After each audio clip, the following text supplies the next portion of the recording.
On entend parfois que la haie, l'arbre, c'est la solution miracle. Le problème, c'est que c'est pas si binaire que ça, en fait. C'est que dans certains cas de figure, ça peut marcher, ça peut apporter des choses tout à fait intéressantes. Et dans d'autres cas de figure, c'est l'inverse. Donc il faut toujours faire la balance des choses.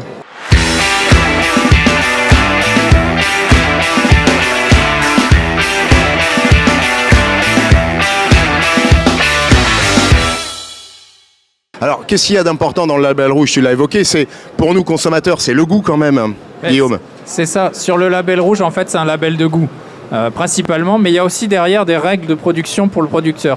En fait, ce qu'il y a derrière les labels, qui est important pour vous consommateurs, c'est se dire, j'ai une exigence. Je reconnais une exigence de production. Certes, ça peut avoir un coût plus élevé, mais c'est aussi reconnaître le travail. Donc, que ce soit label rouge ou d'autres labels, on est peut-être plus habitué aux AOC sur les fromages, des choses comme ça. C'est important en fait, de valider ce qu'on achète. Et le premier label que pour moi à mettre en avant, c'est le label France. Déjà, si on n'achète pas un label rouge, un label plus cher, etc., déjà d'acheter quelque chose qui a été produit en France sur des règles, des normes que l'on a édictées au niveau du pays, qui sont quand même des règles relativement qualitatives par rapport à ce qui se passe ailleurs, ben voilà, ça c'est un premier label.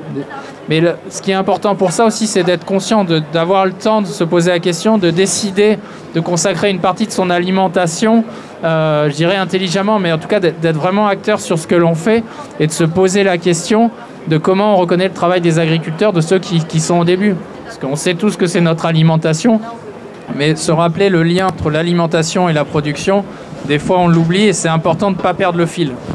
C'est fondamental ce que Guillaume nous évoque parce qu'on vient de l'évoquer sur notre qualité organoleptique. On va vous faire découvrir ce cochon de porc, ce cochon fermier, voilà lapsus, élevé en plein air. J'y viens justement Guillaume, élevé en plein air.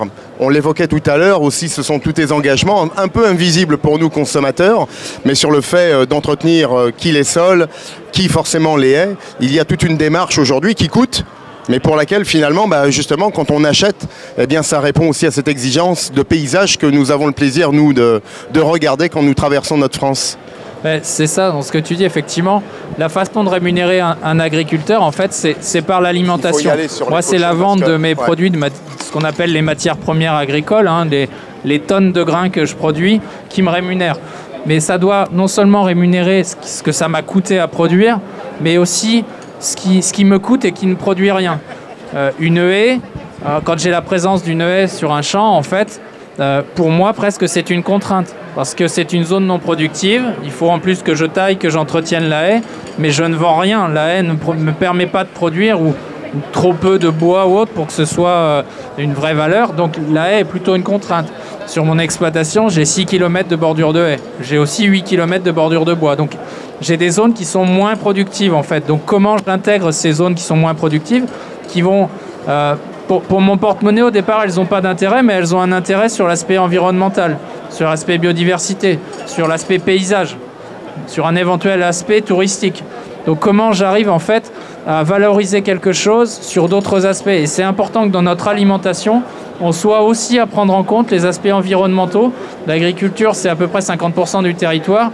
Si on délègue cette partie du territoire aux agriculteurs, il faut aussi qu'on leur donne les moyens de garder les éléments environnementaux, soit d'en remettre, soit de les garder. Mais en tout cas, cette rémunération de l'aspect biodiversité, elle est importante aussi. Donc soit on la fait par l'alimentation, soit on peut la faire, parce qu'aujourd'hui, on parle beaucoup de paiement pour services environnementaux, en fait, en rémunérant l'aspect environnemental. Mais c'est important de le prendre en compte. Des questions, mesdames, messieurs?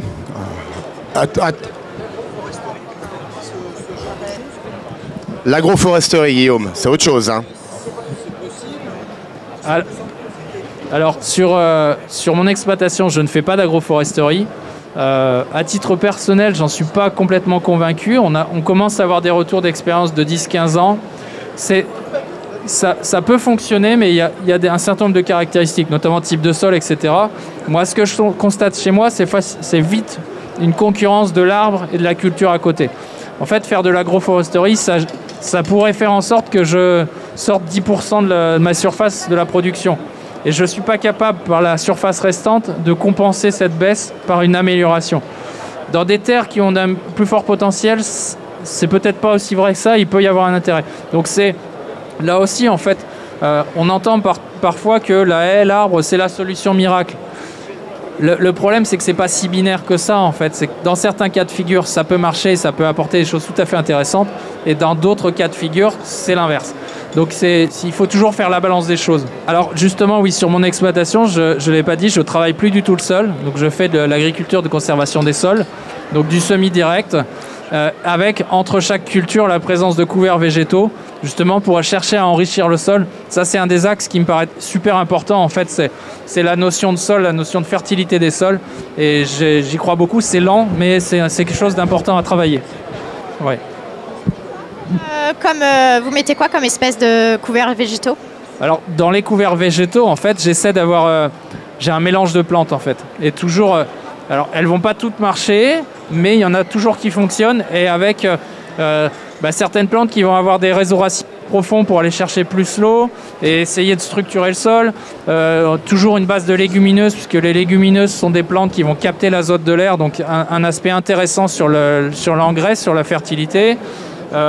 Voilà, vraiment une multitude des plantes, quand c'est souvent des couverts d'été, donc des plantes qui vont pousser vite l'été pour faire vraiment de la biomasse, capter du carbone en fait, parce que ça peut être des sorgho l'été, ça peut être des choses comme ça, du tournesol, là c'est le côté racinaire, mais c'est aussi une plante d'été qui peut être sympa sur le tournesol par exemple, c'est qu'elle elle peut fleurir à l'automne quand il n'y a plus rien d'autre.